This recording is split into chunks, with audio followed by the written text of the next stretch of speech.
Hi guys, welcome back to HierroShield's YouTube channel.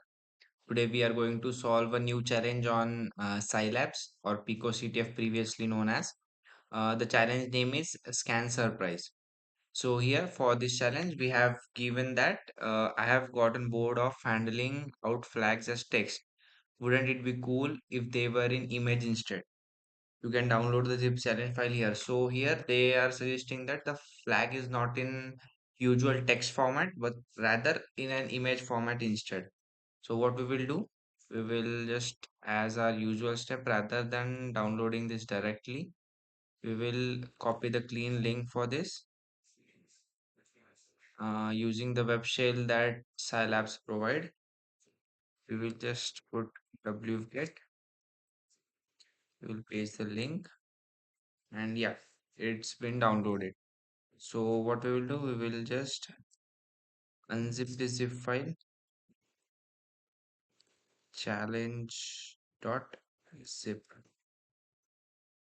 Okay, so we will see key have it been unzipped. So it has been unzipped as home CTF player. Okay,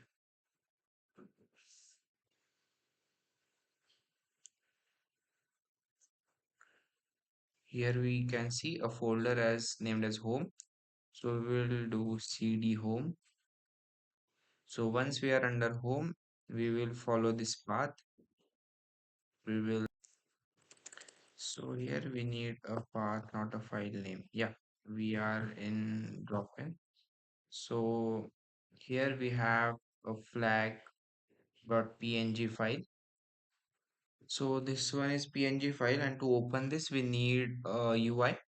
So rather you guys just download this zip file into your own PCs right from here, and you will be able to see that file as well. So I have downloaded it in my PC. So after downloading this file in your system, you just open this file. You will find a QR code with you will find an image with the QR code. So just go online, search for QR code scanner with image.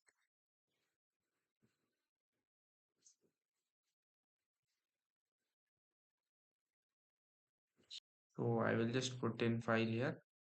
I have uploaded it. And once the QR is scanned, here we can see we have got the flag. So we will try and submit it here. Click on submit. And yeah, it was a correct flag. So as you guys can see, it was an easy level problem from forensics. So the name was Scan Surprise. If you like the solution for this video, do like our video, and you in comment section you can mention whatever next problem you guys want to be solved. Do let us know in the comment section so we can work on it accordingly. Thank you.